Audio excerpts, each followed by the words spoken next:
Hello, everyone, and welcome back to Return to the Realm, a rereaders podcast about the Realm of the Elderlings series by Robin Hobb. I'm Kayiu, here with Alex and Leah, and today we're going to be covering chapters 20 through 24 of Mad Ship. So, last time on, we had pretty much the book actually starting properly. Althea, Brashen, Amber, and all of the Vestards get together and hatch a plan to refit Paragon, take him out to sail, and rescue Vivacia from the evil pirate Kennit. Meanwhile, in this section, we see that maybe Vivacia doesn't need to be rescued as much as everyone's thinking, and in fact that she's rather on board with this idea of piracy, and all that entails.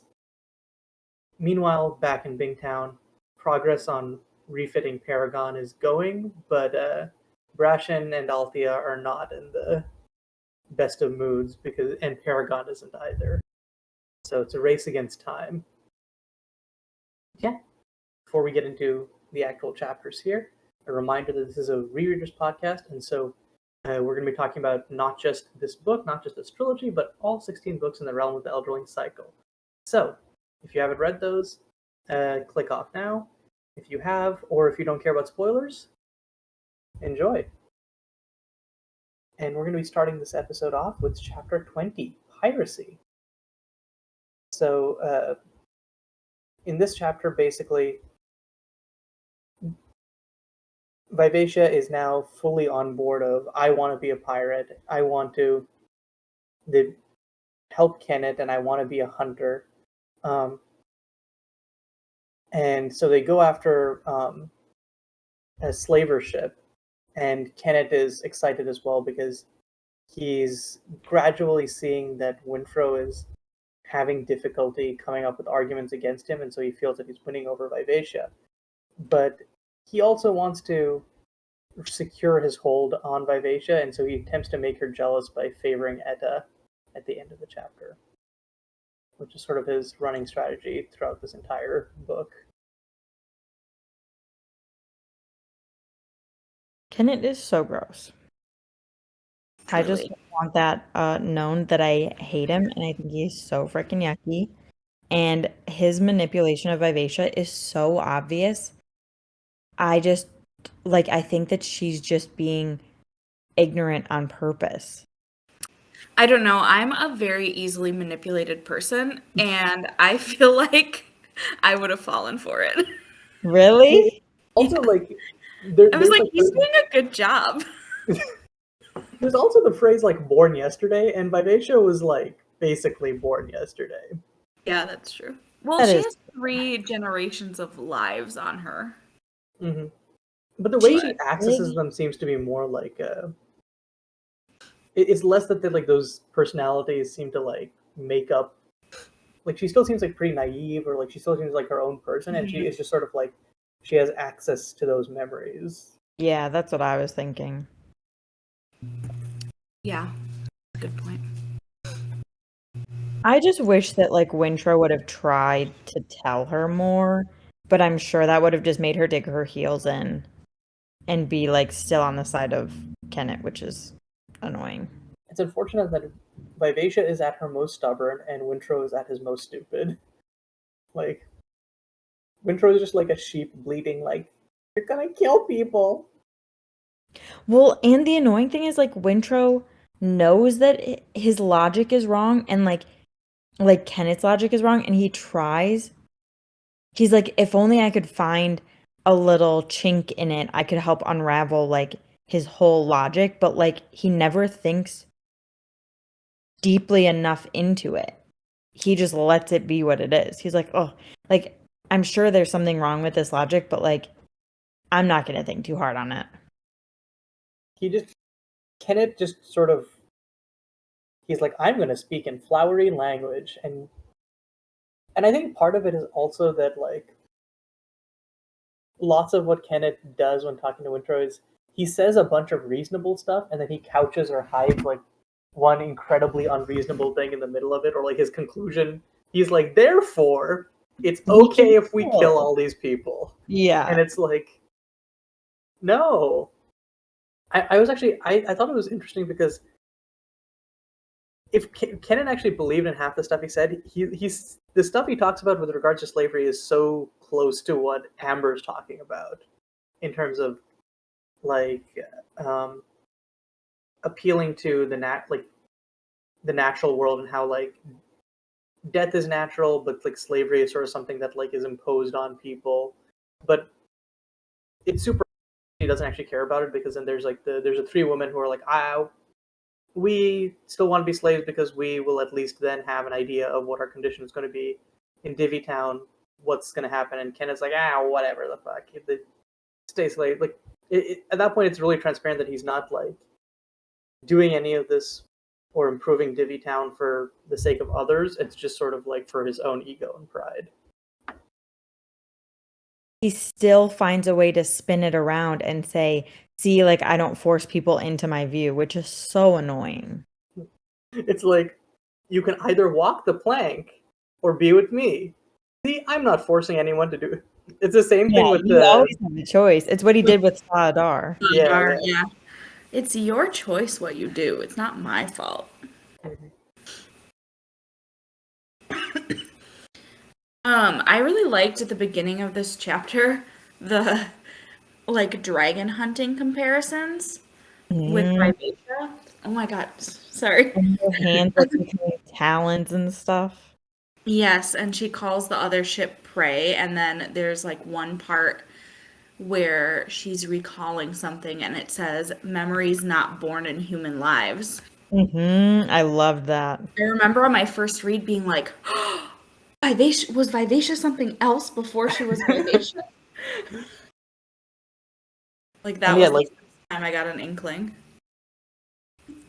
And like two other things that are like super connected to that are like, it's really like noticeable here because she also uses like a bunch of like human metaphors, or it's like it's the morning mist disappearing in the day's sun, or her doubts were peeling off like paint off quickened wizard wood, which all makes sense for her to know. And or like those are like metaphors that make sense for her to use, and then there's just a bunch of stuff where it's like, where is this coming from? This doesn't make sense.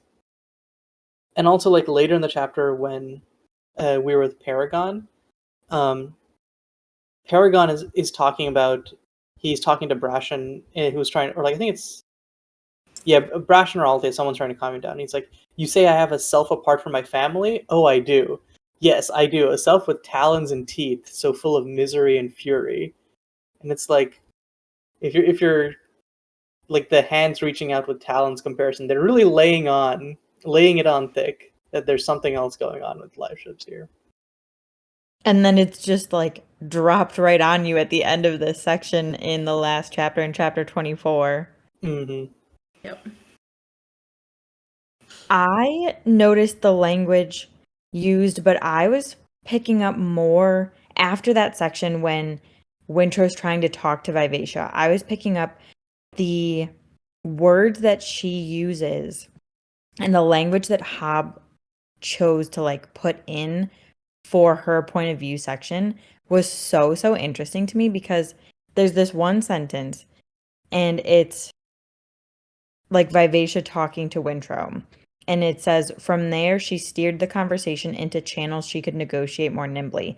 And that was just like, it just caught my eye so much, because Vivacia is a live ship. And so she is, all of the language that she would use is tied to ships or traders, like steered and channels. Those are both shipping things. And then negotiate was like such a trader word. I was like, oh my god, this is like wild. It's just so impressive to me, because I don't think any other perspective uses kind of those words when they think or speak. And it was really cool. It reminds me a little bit of how whenever we're reading a Fitz book, it's so heavy on animal metaphors. Mm-hmm. Like Fitz describes everything like the way an animal would move or react. Yeah. And that's like Vivacia's main language or form of communication or exposures to sailing. So that's like the verbiage that she is most comfortable with. I thought it was so cool. And I love how Hobb is so attentive with that. And it's just so impressive. I'm always constantly impressed by her. This is Pearl, by the way. Apparently she wants to be a part of today's episode. She's so very cute. I Hi, love Pearl. her face. She's my latest foster. She's really cute. For our audio-only listeners, you're missing out on some very cute visuals of Pearl just being real cuddly here. So maybe head over to our YouTube channel and you can check a look at her.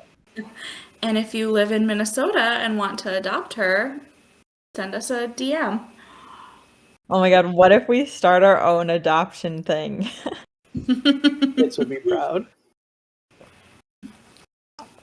Only apply if you have the wit and can telepathically communicate with this animal. Yeah. You will be tested.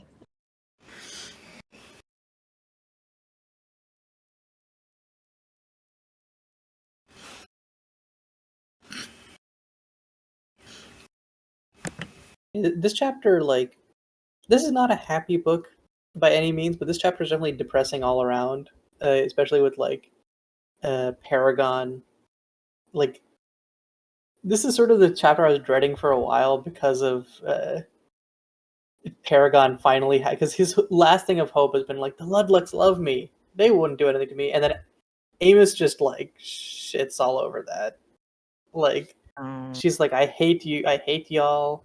You've been a curse, a plague on our family. Why do you choose to do this? And it's like, oh. And a line I really noticed there was like, the woman's eyes bulged with madness. Perhaps, after all, Paragon was made of the same stuff as the Ludlucks. And it's like, it makes sense in the context there, but then you think about it, it's like, who else is could you describe as being afflicted with madness in this series? There are plenty of like people who are assholes or have really insular points of view. But there's only one person who I'd call like genuinely mad, and that's Kennit. And who many other people have. Like Saadar's called him that, and I think Winter's even thought like a little bit too about it.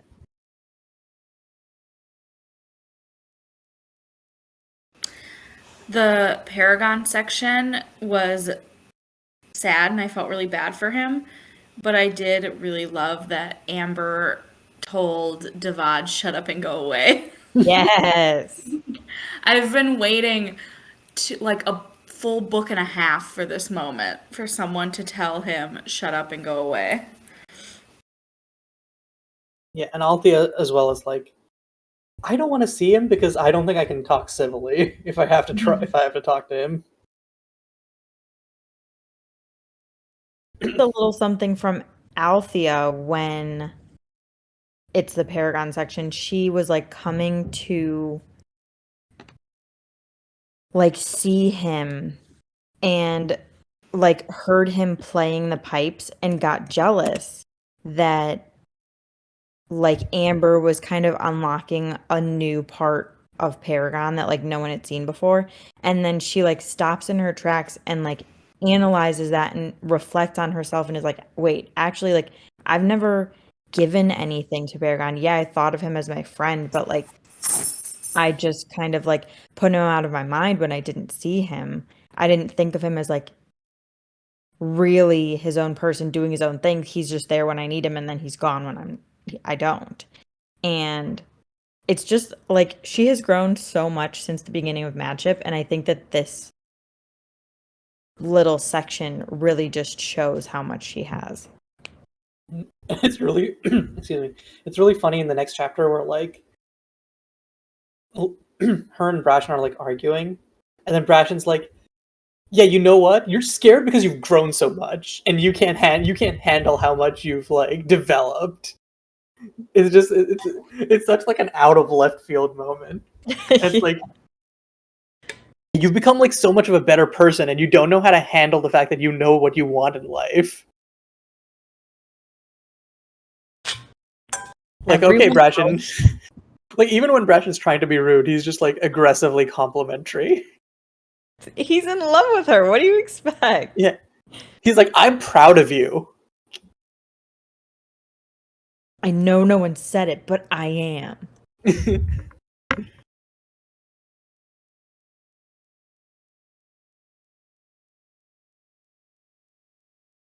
So, you guys, do you remember, was there any time where the trapdoor that Amber made in the captain's quarters of Paragon, did that ever serve like a bigger, like, purpose than just what I assumed was her excuse of like, I just want quicker access to my stuff? I don't remember. Because it felt like it should serve a more white prophet purpose, but I cannot for the life of me remember. It could just be like there were always times the fool just like needed to be by themselves.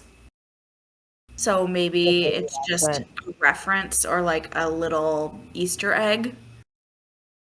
It could also be that they like always want to have a way out, like a back door, and having only one way in and one way out of a room probably stresses them out. Yeah. So maybe it's just for their peace of mind then.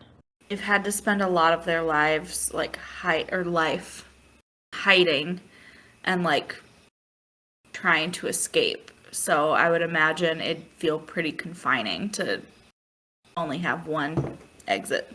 Yeah. I feel like being on a ship is bad enough because you really can't, like, you're stuck on there. You can't leave unless you jump ship and you die. Mm-hmm. And then in the room that you're in, it's probably hard. Well, actually, hang on a second. It's definitely because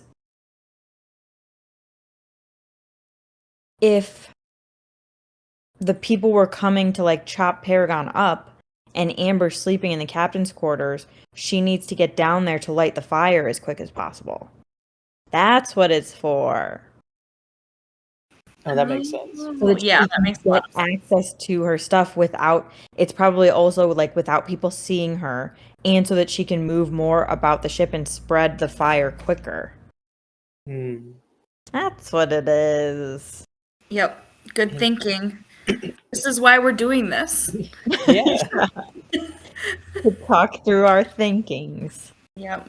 Yeah, I just read it as like another affirmation that like traders have weird traditions that don't necessarily mean anything or just aren't practical, and also that Amber is an outsider for not or not like being beholden to those things.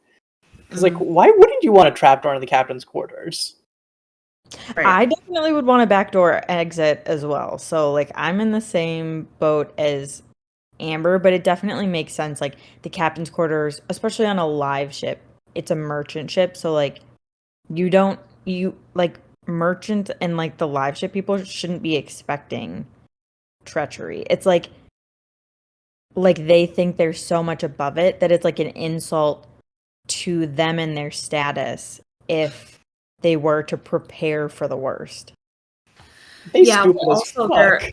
they have like Titanic syndrome where they're like, our boats are super fast and can't be sunk. Yeah. So they just don't think they need to have lifeboats.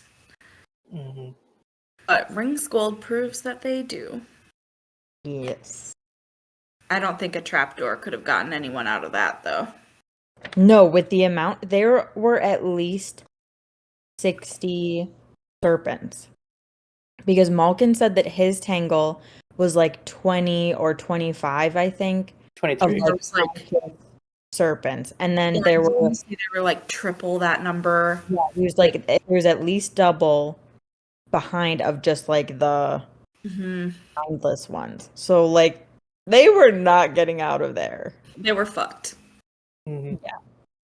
No amount of trapdooring would save them. That would be so scary. At least if a serpent ate you, I would imagine that'd be a very quick death. So there's that at least. Yeah.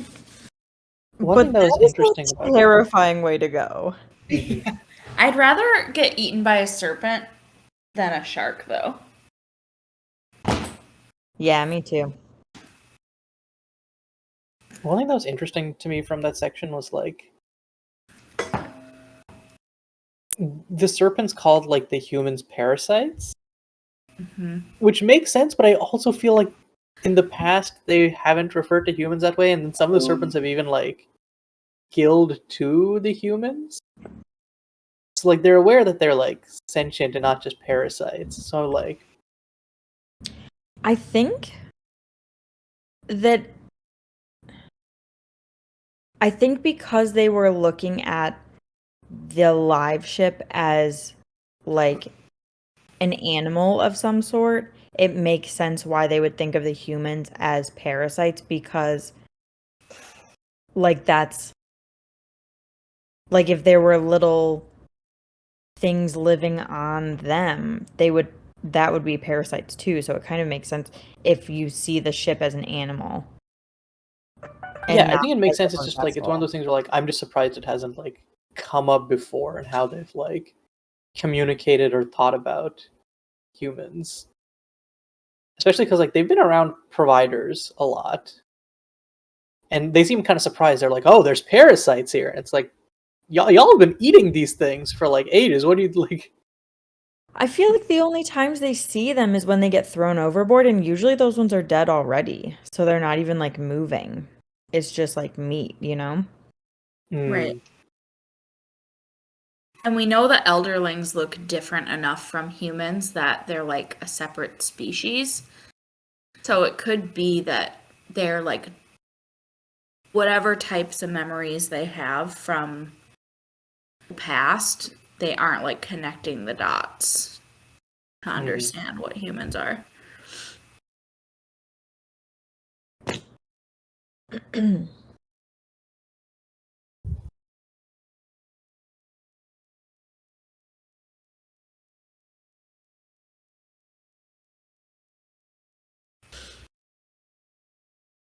So, continuing Wintrow's tradition of unintentionally saying something that makes Kennit have a really awful plan, Wintrow is like, I can't leave the ship because I would love to, but I can't leave the ship because she needs someone of my bloodline here. And Kennit's like, huh, interesting. I've got a great idea, y'all.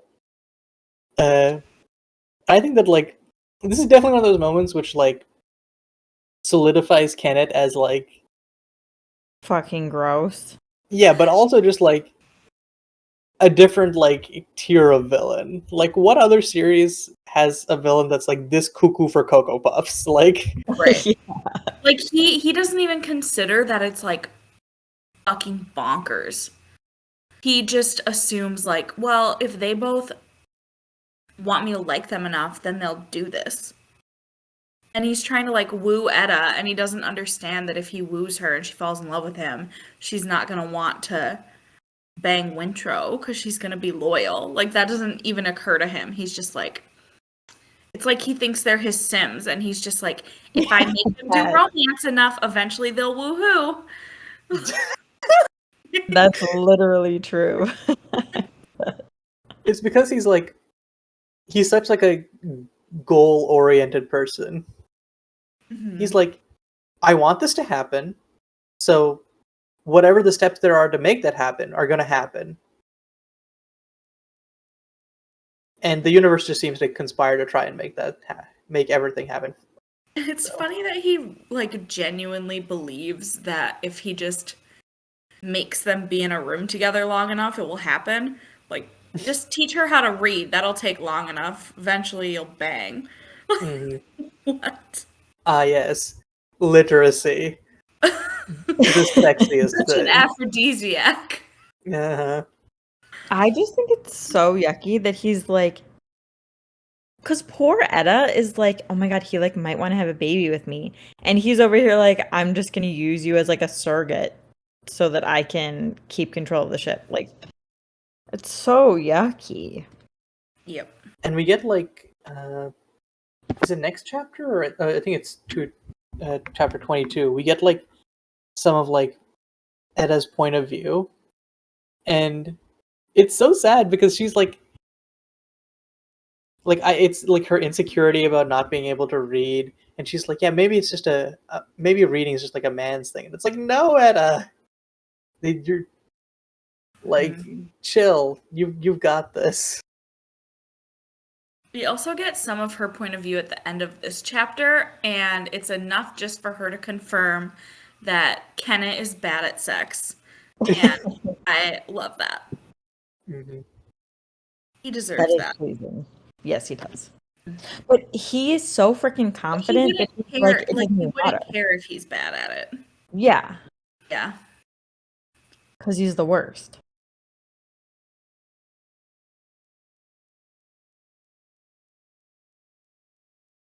And she basically calls him a slow learner, too.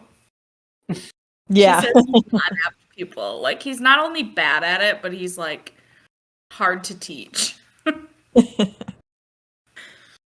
But she loves him. So, like, she overlooks all of that. I wish she didn't. We were talking about that before, Alex and I, before we started, because I was like, oh, she's so obsessed with him, and he doesn't even know how to do things. And Alex was like, well, it's just because he doesn't beat her up. That's like her frame of reference. Like that's how low her bar is. The bar is very low. She even says, like, wow, it's crazy that, like, that I'm having sex, that I'm not waiting for it to be over. Mm-hmm. Like, damn. She's like, it can be enjoyable? I didn't know this. Yeah.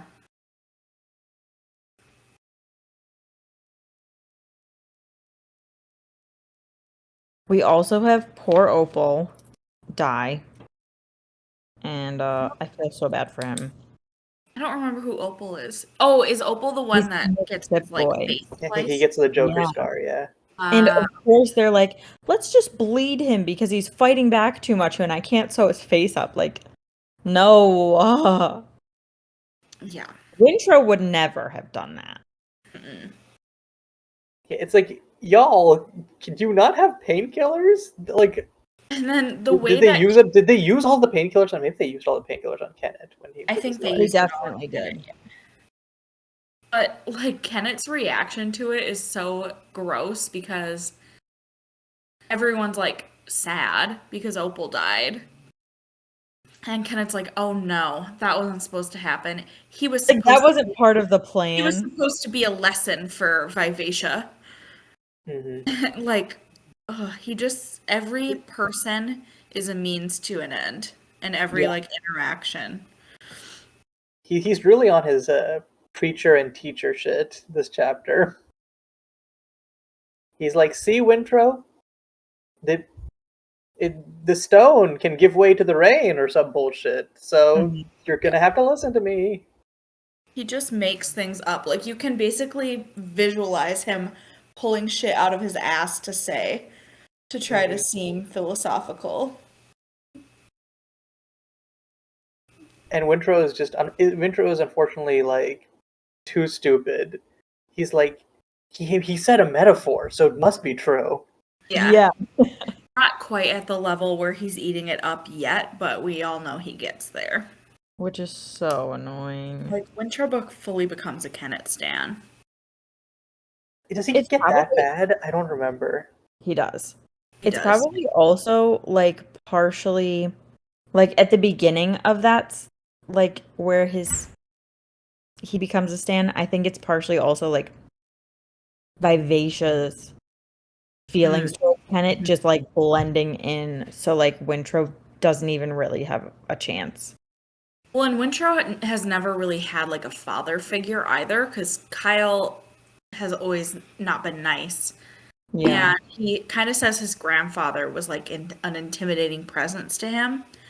And then he goes off to the monastery. So, like...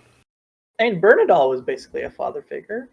Yeah, but he gets ripped away from him. Yeah. But Kennit's, like... Kennit acts in a way that kind of can fill that gap in Wintrow's life, and I think Wintrow just kind of like latches onto it. I feel like it's less of a father figure and more of like almost like surrogate Sa, where it's like Wintrow needs something to believe in, and He's like, Yeah, that could be. Kennit's the real deal. He's like a prophet, and he's gonna save us all. Yay, Well, Kennit. Julia's freaking proud of Kennit for being a father figure to Wintrow, and I am not prepared for what she will find. Reading that shit took me out. I was like, how is that your take? I was expecting like some sort of thing about like, whoa, it's crazy that like, what is Kennit's backstory here? And she's like, Kennit's becoming a good dad. Good on you. Yes. I think it's just. Not. I think it's just how much she hates Kyle. I can't think of any other reasonable explanation. I don't think anybody realizes how gross and manipulative Kennit is until later. Like, I think that like new readers really like Kennit because I remember like liking him, and I don't remember when that switched. I think it maybe. I don't know when I stopped liking him when I first read it. And now it's like he's so gross and I can pick up everything. But it's like with Malta also, like everybody hates Malta on their first read. Like Julia can't stand her, and I'm over here like, yes, Malta, go. Yeah. Okay, to be fair, she also hasn't gotten to the yes Malta go moments. Well, yeah, that's true. That's true. Also, I feel like Kennit is like one of the most blatantly evil motherfuckers in a series that's full of like assholes. He's like, the slaves, they disgust me with their stench. I'm gonna have to get like. But then he does good things. Like It's I weird. never. He manipulates the reader, even I think. Yeah, I knew he was bad because I saw a spoiler that like said what he does to Althea, so I knew the whole time that that was going to happen. So I was never like team Kennit, but I definitely like was like, "Oh, he's not that bad. He's like freeing slaves and shit." Like I really think like, he's doing all of that by accident. But when he's explaining it to Vivacia, there's like a logic there. And he's like a stone's throw away from being a hero based on actions. Mm-hmm. If we didn't know his internal monologue and like it seems sometimes like maybe him and Wintrow can have an effect on each other and like teach each other a little bit because Wintrow almost Wintrow's having an effect on him, all right. Yeah. But I thought maybe he would learn like a little bit of compassion from Wintrow and like that's fair. Like, you know, like if he wasn't forged where he like literally is lacking the capacity for that type of emotion, then he could have been a character that was swayed. I think that like I hated him until I found out his relationship with Paragon, and I was thinking, oh, maybe there's like a redemption arc type thing where like but instead no, he nosedives even harder. Yeah, he's really bad. Speaking of his connection with Paragon, I was thinking as I was reading this, Paragon's probably so like against sailing again because he made that promise to Kennit that he like would never come back, and they are like outfitting Paragon to go sailing, to go and find Kennit, to go after Kennit. So he's like it's stressing and sweating inside because of all of that. Did they tell him that Kennit's the one, or did they just say pirates? They just said pirates. He doesn't know it's Kennit. Are you sure? I'm pretty sure he doesn't know it's Kennit at this point. I thought he would have blown up. I feel like he would have had a shit fit. Yeah, he's just been like, oh, pirates. I hate pirates. They're itchy and they get everywhere. They're itchy. So I thought that Brashen said to Captain Kennit when he mentions it to like Althea and Amber. Yeah, he mentions it to Althea and Amber, but then not in front of Paragon. Okay. At least that's what I remember. I'm pretty sure that he finds out it's Kennit later. Really? Yeah. When they're already underway? Yeah, and then like he starts like gaining his memories back.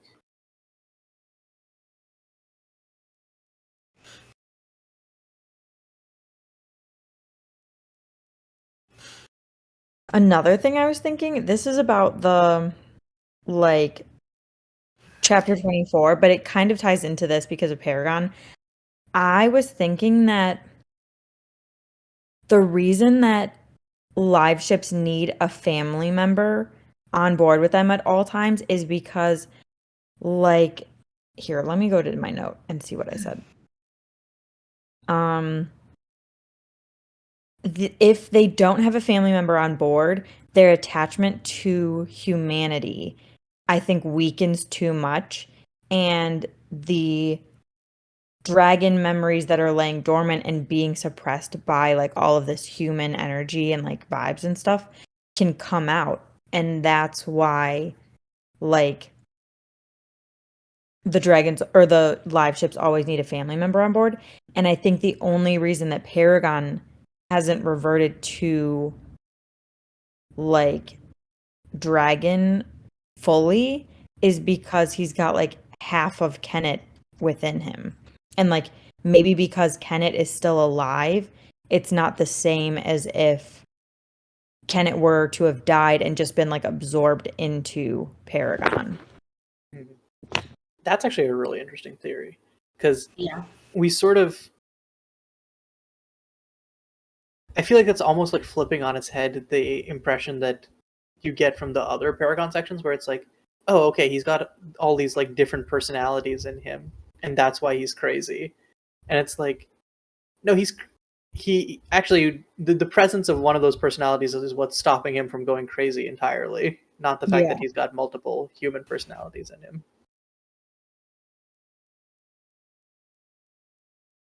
Yeah, that makes a terrifying amount of sense.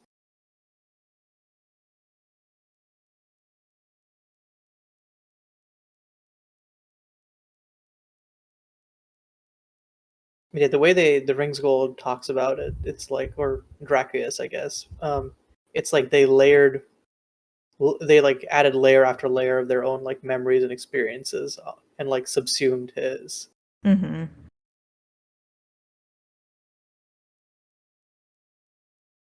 And with Paragon, like it would be so much easier for the dragons to come out because there's two of them. Mm-hmm. At least that's what I would think. Or maybe the dragons are too busy fighting each other in the memories. Like, I should be the one to come out. No, I should be the one to come out. Yeah. It feels like such a dragon thing to do. Mm-hmm. Honestly, it's a miracle that like the serpents get it done and work together to bring about the return of their species.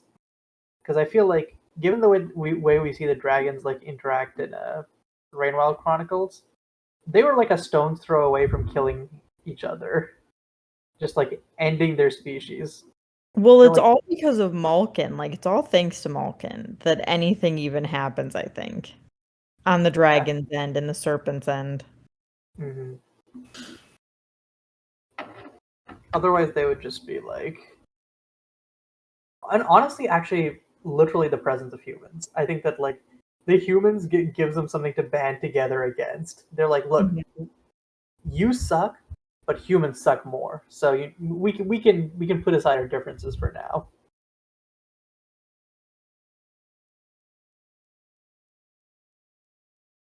Okay. So I know we've been hopping around this section a lot, so it doesn't really make sense to say that we're moving on to the next chapter. But do we have anything specifically from this chapter that we want to mention before we explicitly move on to talking about the next chapter? There was one last quote that I saw that was really I liked. It was just I think Althea thinking, and she's like, to set sail on a mad ship in dim hope of seeking out and recovering her family's ship was an errand for a fool. And I was like, mad ship and fool's errand. We got two titles in one sentence. But It that's all. sure is an errand for a fool, Althea. You're And we so have our right. fool on it. Mm-hmm. I feel like if either Jared or Julia knew like the titles of the later books, they could that could have been a clue. Especially going into chapter 21, Salvage. There's a note about Amber where it's like the bones of her cheeks and the line of her nose were too sharp to be feminine, and it's like, I wonder why. androgyny, you say? I wonder why that is. Mm-hmm.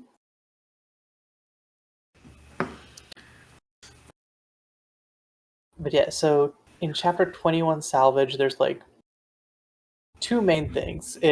Last chapter we had the a few people going through it. In this chapter, it's Althea, Brashen, and Malta all get to have their own issues. Brashen is going through heavy, heavy Sinden withdrawal to the point where he's basically like, the only thing keeping me from relapsing is the fact that I don't have my own cash.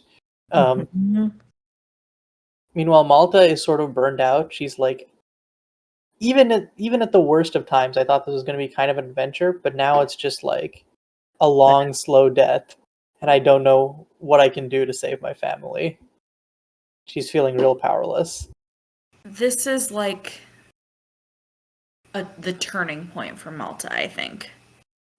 Like Yeah, she's definitely. been as bad as she gets. Now she starts getting better from here. It's only up from here. And Malta honestly wasn't even that bad. Like, yes, She was not as bad as I remembered it. She was She was not. pretty bad. There were a couple of things where I was like, Malta, that's not good. We don't do that. We don't say that. But she's not. We don't say. Okay, the way she was thinking about Althea and some of these parts, I was like, That's why we told her, Malta, we don't think about like that. At least she kept those thoughts as thinking thoughts. Yes. She kept those thoughts as thinking thoughts. That's true. Except for when she basically accused Althea of sleeping with Amber.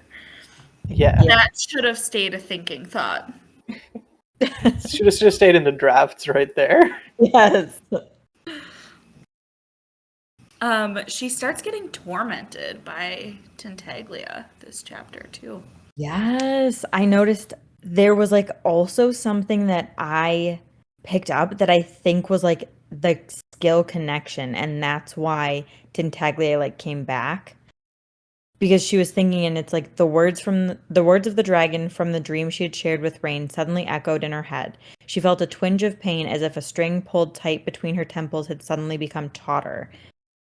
Like she has that feeling in her head as she's thinking about Tintaglia, and then right after she goes to lay down and she has a skill dream with Tintaglia in it.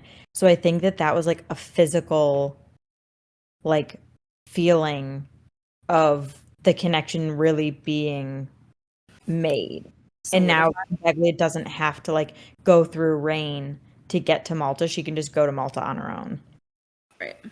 Which sucks. Tintaglia might just be the dragon most skilled in the skill that we see in the series. Like, no one else actually uses the skill to communicate across such large distances. She also is the only one who needs humans like that. Because I guess all the dragons have like humans in physical, like in arm's reach, in claws reach. And all of the ones that are within like close distances of her have been trained to not listen to her, or are like Rain, and she's already like given up on him. Mm-hmm. Oh, wait, what was the line? Oh yeah. Don't be foolish. He is only a male. You and I, we are queens. We are destined to master our males. It is the proper balance of the world. I pulled that line out also. I was like, Tintaglia is a baddie. Reading that line and then reading Tintaglia as a baddie sent me. I don't know why specifically baddie, but it's just like I'm just imagining like Tintaglia with like fake nails and just eyelashes, just going like purr.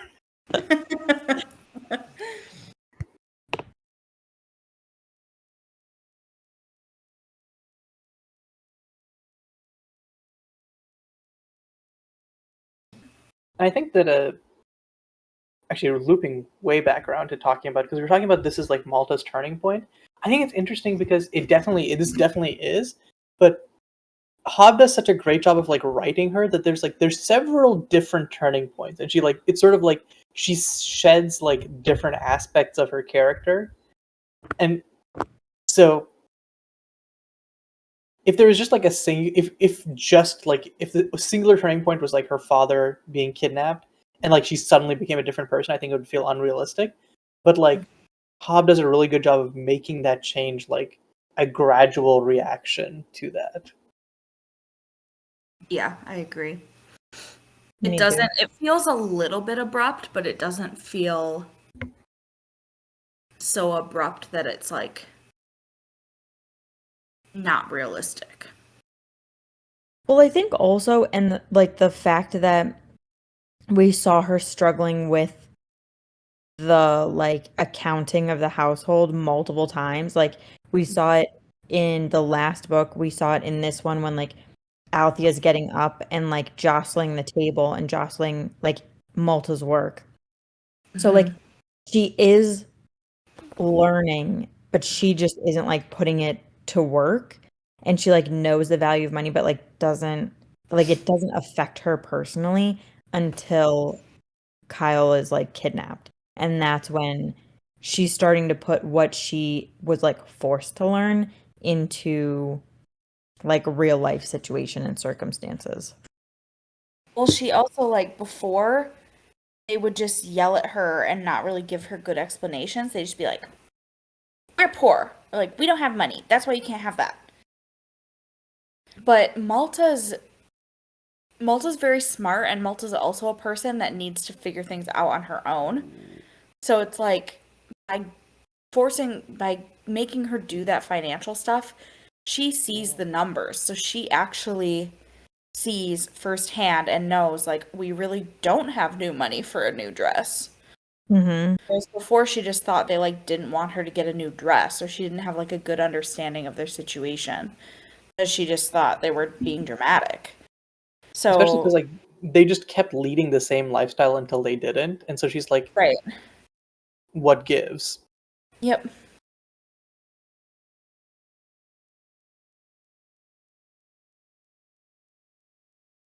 But it's seeing how she's like, man, I shouldn't have used those gold pieces there. I can't believe I was spending money so much. It's just like she has grown. Yes. I love seeing it. Mm-hmm. It sucks that she's still hung up on her dad, but She'll get over it.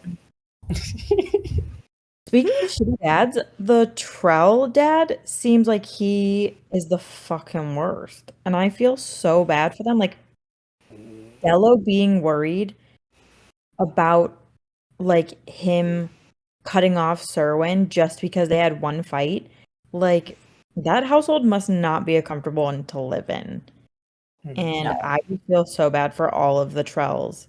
And I felt bad for Della when she was like, please don't ask Serwyn, because then I won't have any brothers anymore. I know, that's so I sad. felt sorry for her for a little bit, but then she was like, we can't help you. Everything comes down to a profit eventually. Mm-hmm. Yeah, that was. And I mean, like, okay, she is right. She's speaking.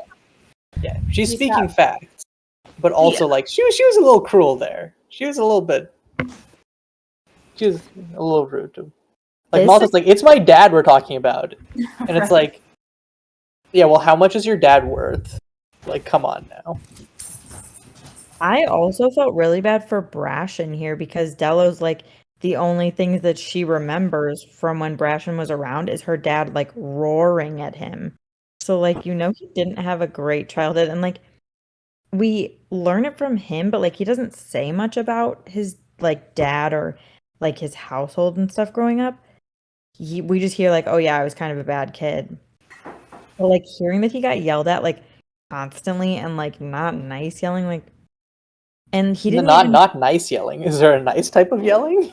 Well, yeah, like the way that the Vestrites yell, where it's like they have a purpose and they don't say stuff to be mean just to be mean. They don't? Have we been reading the same book?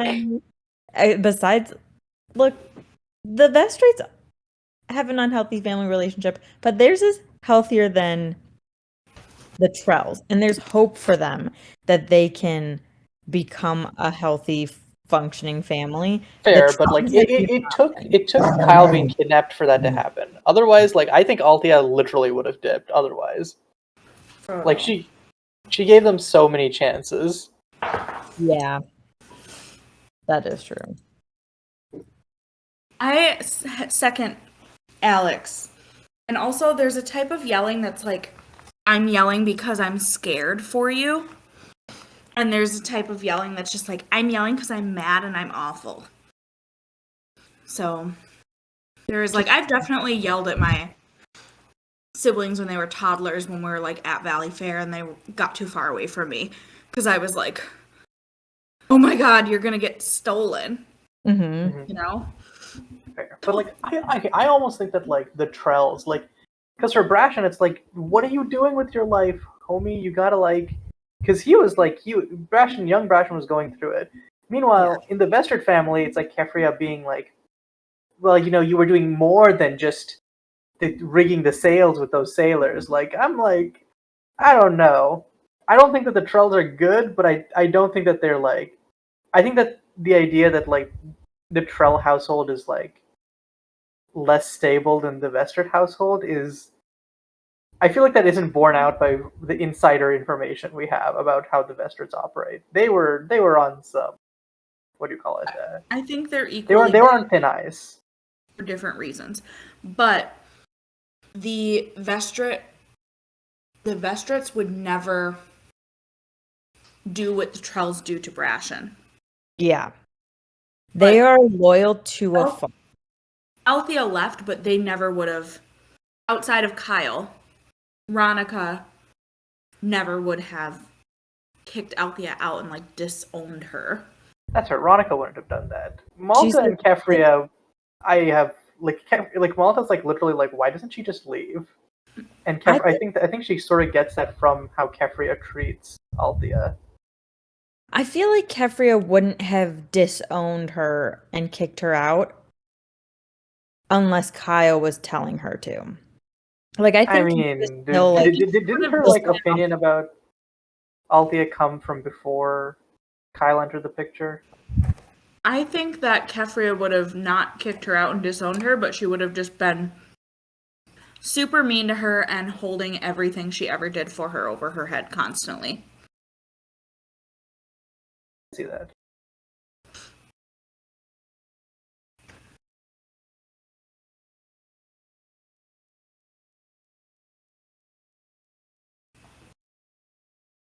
Anyway, speaking of Brashen, when he's talking to Paragon at the start of the chapter, where he's just like yelling at Paragon, and he's like, "Look, you can be a big baby about this, and you can whine and throw your hands up or whatever, or you can like prove them all wrong. You can hold your head high. You can be better than what they think you are." It was really interesting because like I feel like halfway through that whole spiel, Brashen started putting his own feelings into it, because that's totally part of why he's doing this too. I think he didn't realize how big of a part that was in him, like as motivation for him to do this, until he started yelling at Paragon and like it all came to him. Mm-hmm. Yeah, I agree.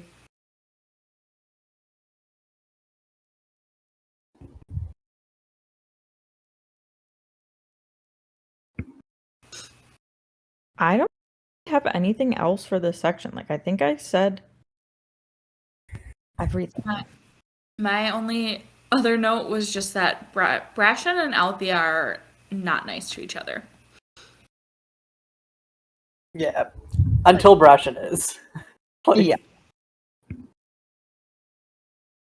Well, Brashen's so in love with her that like he can't look at her without like swooning and having heart eyes, and she's like pissed about it. She's like, "Why do you have to love me? Why do you have to make me love you? I hate it."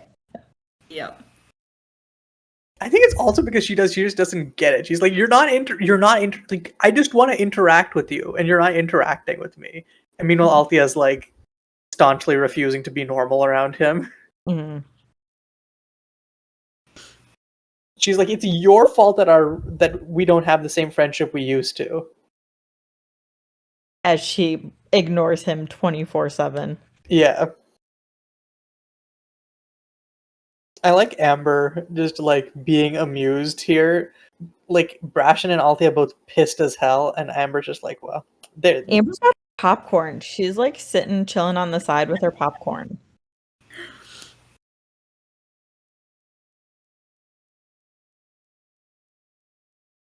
You know for sure Amber ships them, and she's like, just get together already. Like, would you guys just kiss already?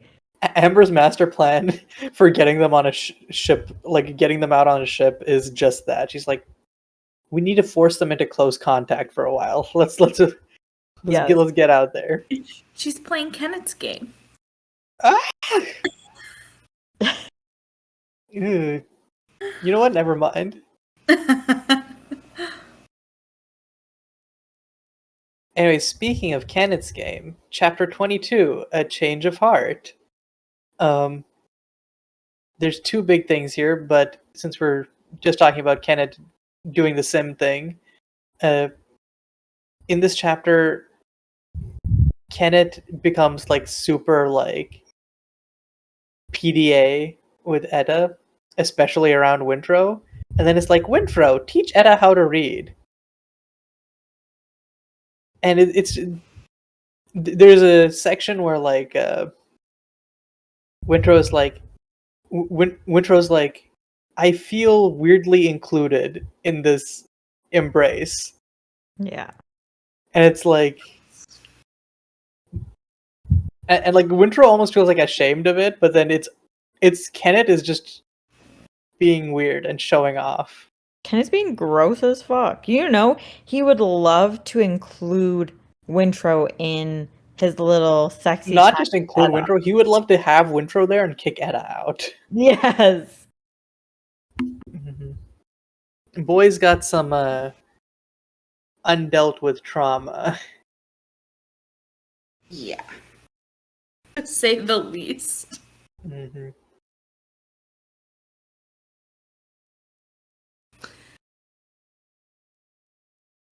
I already said my note for this chapter. It was just the sim thing. Okay. So another thing that happens in the Kennit section of this chapter is that they capture a ship and they find a cook on that ship who claims to be part of Egrod's old crew and hints that Egrod hid his treasure up the Rainwild River, which is, or like he basically just says Egrod needed a live ship, and that's the only way to find Egrod's treasure is having a live ship. So basically means it's up the Rainwild Rivers. It's interesting that Kennit kills him. Interesting. It's definitely because that cook knew Kennit and would blow his secret. Yeah, it's like, But he wants to find the treasure. Like, I don't get why he would kill. does he? He wants to find the treasure, but I think he's there. He's just scared of being seen. I knew where it was a little bit and like didn't need me. I don't think he knows.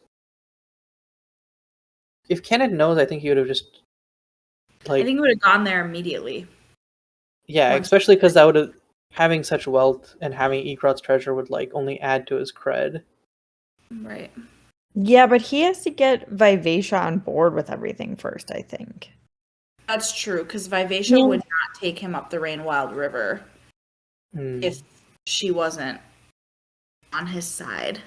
And also, he probably wants to make his own way and prove to himself that he doesn't need any help from Egrod or any, like, he wants to make his own way and wants to become king because of himself and not because of the wealth or, like, the name that's attached with Egrod's stuff. Like, he doesn't want to, I don't think he wants to have anything to do with any of that.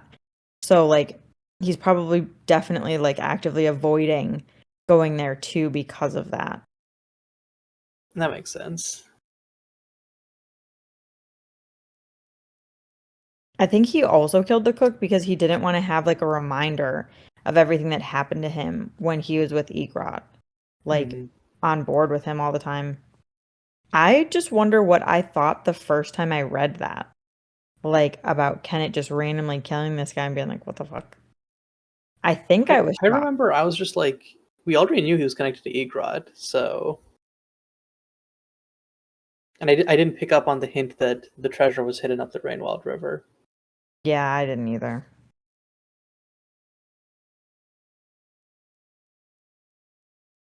So the second part of this chapter is Althea sneaks out to go and meet Greg, who's currently on the run from the satrap's enforcers. Greg once again proposes to Althea, and Althea rejects him. And then he's like, "I know about you and Brashen," and it's a whole mess. And Althea's like, "Yeah, no, I really don't love this dude." And then Greg again is like, "Marry me when we meet again." Yeah, this isn't a great look for him, but The way you say that is like you're his PR specialist. Like, okay, Greg, this isn't a great look for you, but like I think we can make it work. We can put a spin on it. Yeah. Well, I think he like actually believes that Brashen like sexually Took assaulted advantage of her. Althea, in Yeah. which case like if I were in his position and I thought that happened to like my friend and the person that I want to be with, I'd be pissed and want to kill that person, you know? But like when she says that it wasn't that, he doesn't just like immediately be Accept like, it. oh, yeah, like, oh, okay, well, let's just get married anyway. He's still like, I'll marry you regardless of your sins, basically. Yeah, that was I'll gross. marry you even though I know you're a dirty whore. Like, Wait, does he say something? Like he doesn't? Does he say no, like he something doesn't equivalent? say I'm being like very dramatic about it, but that's like the gist of what he means, you know? Yeah, Most definitely. it's weird because he said he heard it from Ophelia, but I feel like when I remember Althea talking to Ophelia about it, I don't think she like framed it as like she just framed it as like it's an unfortunate tryst, but like I'm thinking about like Really, I don't At think the she said The it. time that Althea was talking to Ophelia about it, Althea basically convinced herself that like it wasn't like remember Amber had to be like, you both did it and you both wanted it. Because yeah, Althea was trying to be like, he did that to me and I was drugged. And Amber kind of had to make her be like, you need to take ownership. And then yeah, Althea was like, yeah, you're right. I did do it and I did want it. So it might have been like, I don't think she overtly said anything to Ophelia to be like, but he Ophelia raped. read between the lines. Yeah, but Yeah, like okay. that's what Althea was trying to convince herself of, kind of. Mhm. So Yeah, it's also like Ever- it makes sense from that lens, and it's also like it Grag's like the way like Grag takes it.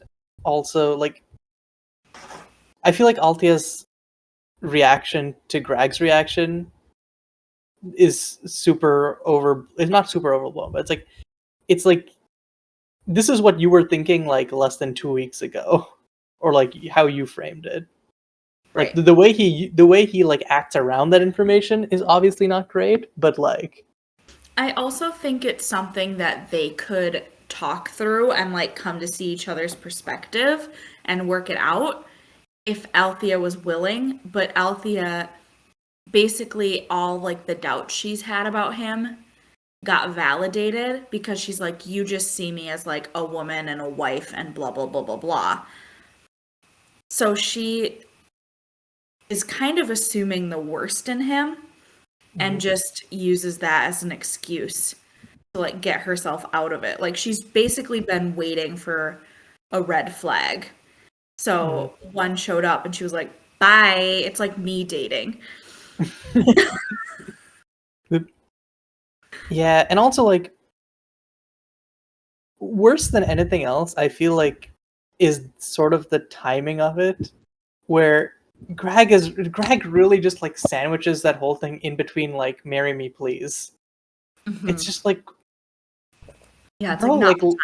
like yeah, and also like learn to take no for an answer, bro. Like he's like, you will learn to love me, and it's like, the fuck I won't. Like no. Yeah, you shouldn't have to convince somebody to marry you if they're like hesitant about your proposal. It's a no. Yeah. But yeah, definitely it is interesting that like Greg saying like it was something that was done to you, and that's what makes Althea like realize that she doesn't want to be with him. It's interesting because that same like it was done to you is the thing that she was thinking before. Yes. I Yeah. think that the way that she was thinking about it, it wasn't like she was trying to convince herself that it was like rape or anything. She was just ashamed that I like think Yeah. She he just like she was just had a trying to like part. she didn't want to remove take her any agency, sort of. accountability. Yeah. Yeah. But I don't think Ophelia thought that she was raped. I think Ophelia was like warned Greg just saying like she might still have feelings for Brashen. Like I know that she dreamt about Brashen a lot. So like this happened, you need to be aware of it. And Greg took it as, oh, like this horrible thing happened to her, not just like Ophelia warning him that she might not like him that much. Mm-hmm. Yeah, and Greg's like, no one would ever want to sleep with Brashen. It had to be forced. Yeah.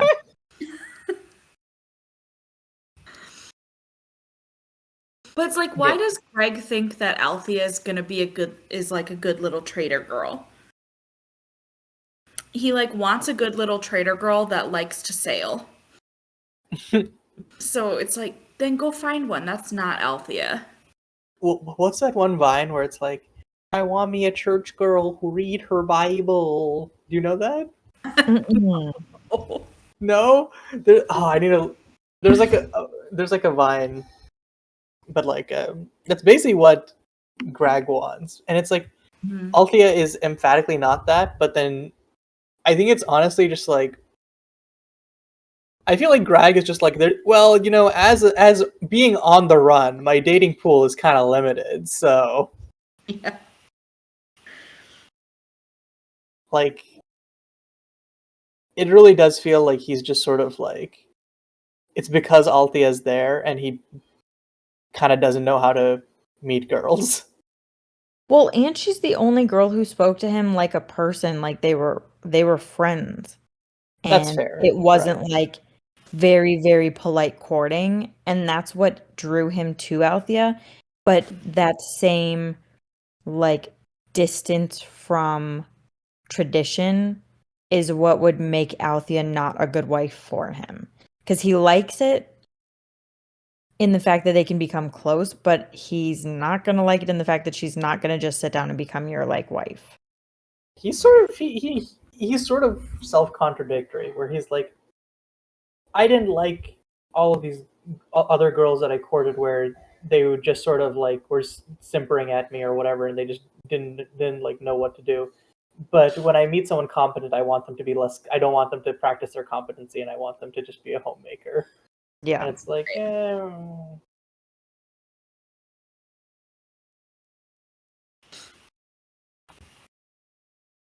At least Althea now has whittled it down to just one guy, and she can focus all her energy on ignoring Brashen. Yep. fair. I mean, she does make the decision that she's like she needs Brashen's friendship more than Greg's approval. That's something she does say at the end of the previous chapter. So When I read that, I interpreted it as she was going to break up with Greg, but like it seemed like when she first came that she was just like hanging out with him and like wasn't like well, I think get- it was more that like she cares even if brag even if Greg like disapproved of her reconnecting with Brashen, she cares. She I think she didn't think that reconnecting or like staying in touch with Brashen would end the relationship between her and Greg, even though it was kind of one of the factors. She was just maybe like, she didn't love him and couldn't. So like why was she still stringing him along? I mean, I think that I think she was trying to convince herself. yeah, But even the logic of it doesn't make sense. Like she knew that she would never be happy aboard Ophelia if like she could have Vivacia. I mean, they sort of Greg and Althea's conversation sort of went in circles, where it's like Greg is like, "You would be a great wife," and Althea's like, "Well, but I want to do this thing, and what if will you accept if I want to do this thing?" And Greg's like, "And no, but I still love you though." And Right. and both of them were hoping themselves or the other person would change, and that just didn't happen. Yeah. Greg does get like married at the end. He finds someone real quick after this, right? Yeah, he bounces back. It's his rebound, but I'm sure the rebound will be better for him than Althea.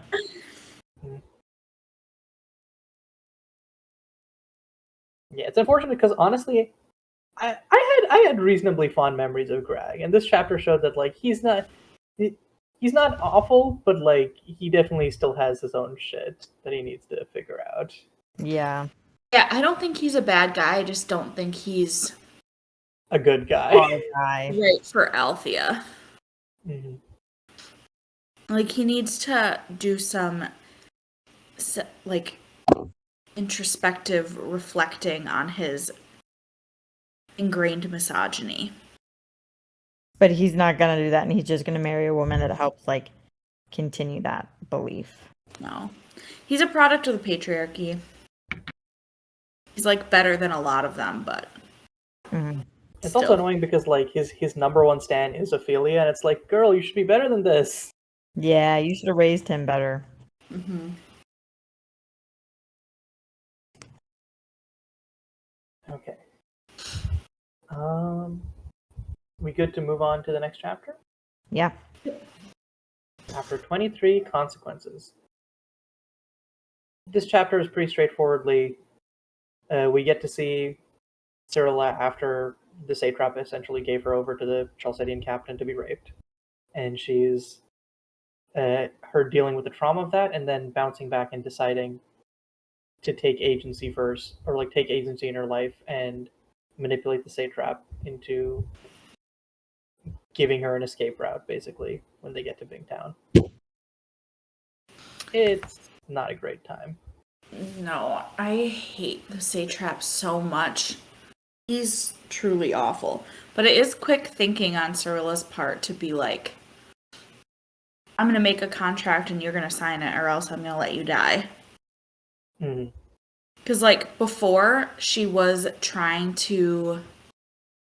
willing to play at his game. She was just like, nope, I'm going to be a heart companion. I'm not going to budge. I'm going to blah, blah, blah. And that didn't work. So she's, like, switching tactics and, like, she's learned that she has to manipulate him. She can't just like be upfront with him. I almost felt like it was the opposite, where she was like, she just gave no more fucks about his ego anymore. She was just like, cool, you can die. I hope you die. Like, that would be a blessing. She just like, Yeah. I feel like she's manipulating him, but she's doing it in like an incredibly direct fashion now. She's no longer playing by her own rules or her own thing of like, I need to be disciplined and a hard companion. She's like, this dude fucking sucks, and I'm going to let him die if I want to. Yeah. Or let him believe he's dying. Yeah, I think she stopped like acting with the integrity that came with the title that she was given, and started acting the way that like fits the new satrap. Like she was, I think the way that she was acting was in honor of the previous one, and just like humoring Cosgo because she like had such a strong connection with his father and was like, I have to be nice to him, like it's what his father would have wanted. And now that she was like given over and sees everything, she's like, I don't owe this guy anything.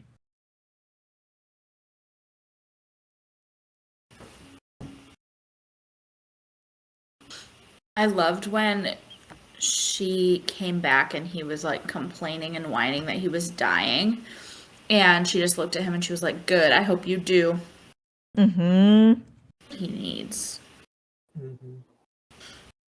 I'm still reeling from the fact that he just goes back to being satrap, and he doesn't develop, he doesn't change, he doesn't I get know. any like. It's disappointing because we're used to Hobb, like, the villains get their comeuppance, typically, you know? Yeah, and it's like, even if he didn't get, okay, let's say he didn't get his comeuppance, whatever. That, like, good things don't happen all the time. I can live with that. But it just feels like also like such a thematic slap in the face, where it's like, we saved the world and evil can be vanquished if everyone does their part. And it's like, well, only particular evils for a short time period. Otherwise, they still get to stick around. And it's like, I don't like that. Like, he doesn't ever get not awful, but he does get better than he is now. Mm. But So, like, he still shouldn't be ruling. No. It almost feels like the way it's handled is that, like, Jamila is in Bingtown, and now that Bingtown is under good leadership, we don't give a shit what happens in Jamila.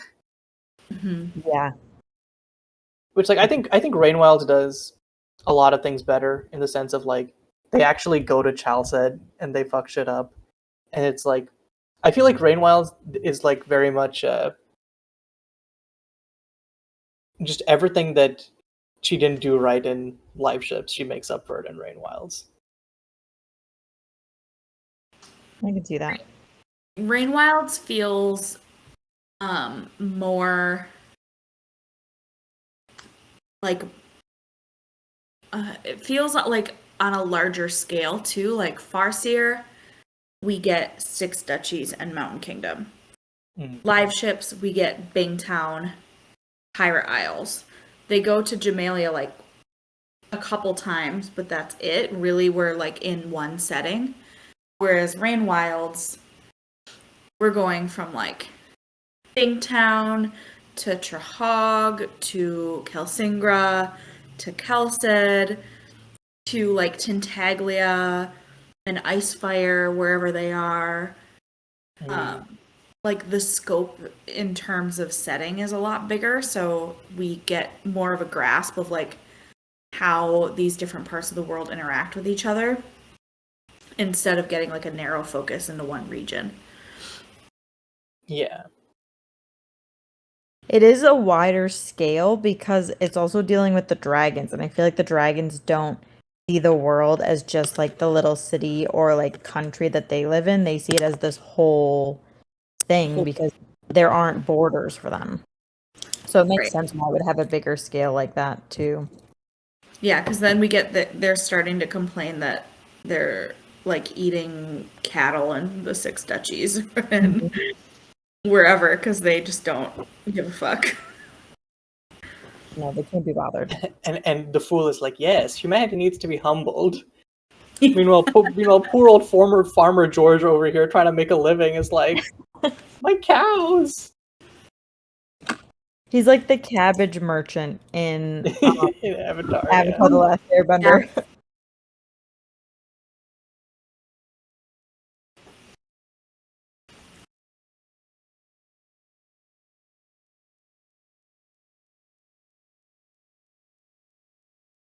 Yeah, I guess this is my last note for the chapter, but it's also like coming back around to a previous one. Is that I think that what makes the satrap not being defeated, quote unquote, at the end of the series, what makes that disappointing is that I feel like he's sort of an embodiment of the apathy and ignorance that the whole series is like aimed at combating. Like there's a line, he had no concept of what he had done to her, whereas he seemed incapable of understanding it. And lots of like the directly like thematic lines that Amber says, or it's like are all about like how ignorance and apathy allow evil to exist and fester and spread. And that's basically what we've seen Cosgo do in Jamila, and he's like a one-man representation of it. So Yeah. I mean, like, actually, yeah, and the spread of slavery in Bingtown is also directly due to him letting the tree shit. He's the origin point for lots of the corruption in the world. Yeah. Right. Like, all the main contention points in this series can be traced back to him. Mm-hmm. Except for the dragon stuff. But, like, that doesn't really count because, yeah. Right.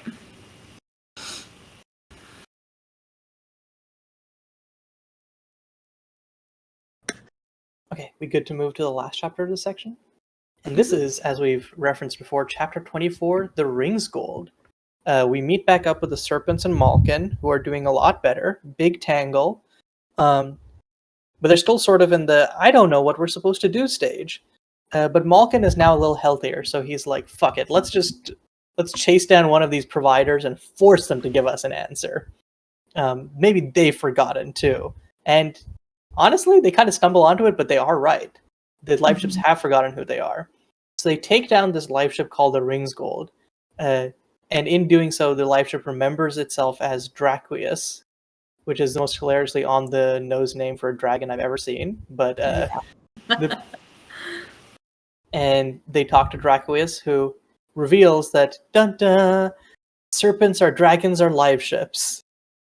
In a huge reveal, if you haven't read this book series before, but we have, so it was less of a huge reveal. But it's a huge reveal regardless. And the serpents eat Draquius whole, basically, to gain his memories.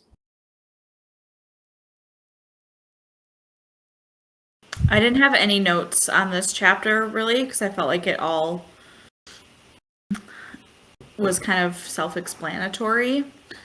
But I was just picturing it, and I was like, that would be so scary to just be on a ship minding your own business, and all of a sudden this enormous pod of serpents is just like determined to take you down. There's no escape. If you jump overboard, you'll get eaten. If you stay on the ship, you'll get eaten. No, like, you're just gone. Your fate is to be eaten. Mm-hmm. Even the ship gets eaten. Yep. Yes, willingly though, not against his will. Yeah. Yeah, they're gonna let him go, and he just says, just eat me, because then you'll be able to get the memories that are stored in me. Mm-hmm. And otherwise I will revert back into being a slave. Human. He calls himself a slave, mm-hmm. which echoes what, like, Amber and Vivacia have said about the live ships in the past. Mm-hmm. Well, and that also triggered something in me, and I was thinking, like, Amber wants to end all of slavery and does just that in the last trilogy of this whole series, because the live ships are finally freed and turn into dragons. And I wonder if Amber knew that that's what she was striving for all along and, like, felt this inkling about it, or if it was, like, something that just happened as a result of, like, everything that happened in this series, like, in this trilogy. I think she would have done it in this trilogy if she could, but, like, kind of just didn't know how. It's the same thing as, like, the people who were forged, and they just were like, well, there's no way to get them back to themselves, and then a little too late they find out how to do it. Mm-hmm. I don't think Amber knew that the live ships were dragons, because I think if she had, she would have been trying to revert them back rather than, like, help find Vivacia and help, like, blah blah blah blah blah, you know? Yeah. I think her focus would have been more on, like, freeing them from being a ship. And she does seem really, like, genuinely puzzled about Paragon. Like, I don't think she realizes where or understands what the wizard wood is. She just knows that, like, she doesn't like to touch it. But I mean, obviously she figures it out eventually, and then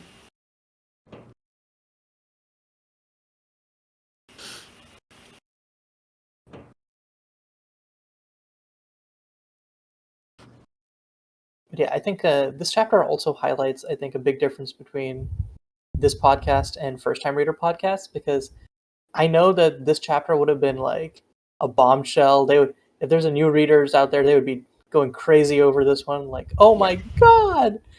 Meanwhile, we're like, yeah, we've been talking about this for the past 2 books and past Yeah. like 15 episodes. Like, what are you expecting? Mm-hmm.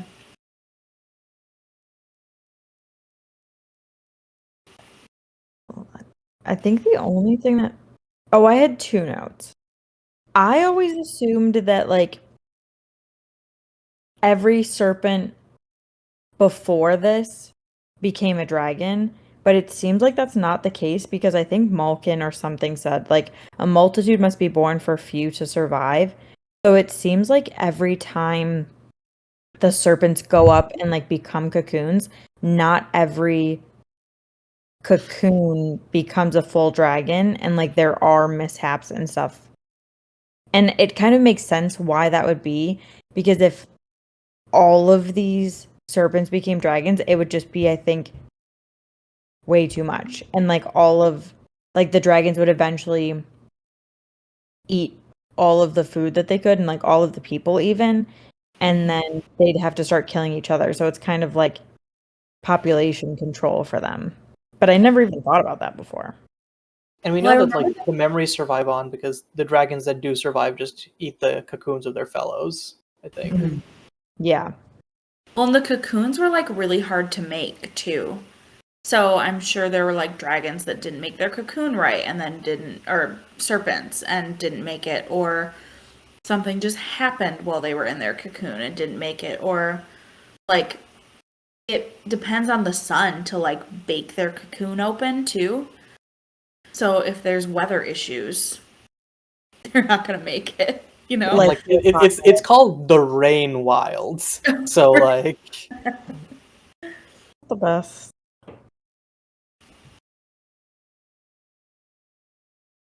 I am so interested. I wish we got a book about like what happened, that like all the events that happened for the downfall of the dragons, and just seeing that, because like it's definitely like this huge Cataclysmic.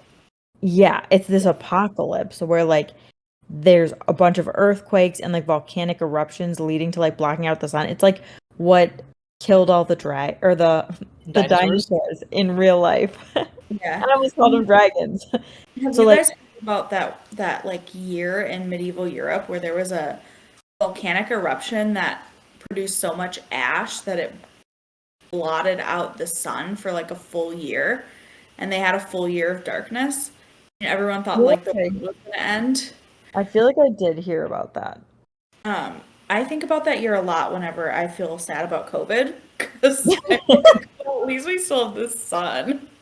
And we like still walk outside and look and the sky is normal. Yeah. But it's like it had to be something on that level. Yeah, definitely. yeah.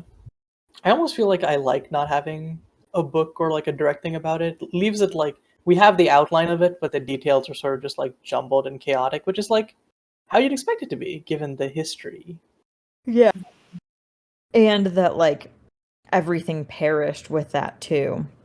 Do we know whether that just like was a random thing or was it like directly caused by Clarice machinating? I don't understand how they would cause earthquakes. Yeah, I think feel like they it had to have been. intentionally hid the knowledge so that no one could prepare. Yeah, that's definitely what they did. And didn't they like wait outside of the cities where people were trying to escape and like slaughter them? What? I forgot that part of it. I wouldn't doubt it. Outside the Elderling cities, yeah, to like eradicate the Elderlings. Oh, okay. Yeah, that's not something that I would put past them. I think that they definitely did that. Man, it's weird because Clarice is like objectively the most evil out of everyone in the series, but like their evil feels like so like impersonal and clinical that it's like, yeah, but did you see what fucking Kyle did? That asshole. Right.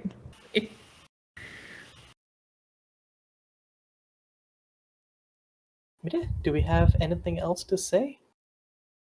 I think that was my last note. Okay. Yeah, I'm good. In that case, thanks everyone for watching, and we'll see you next week. But until then, bye. Bye.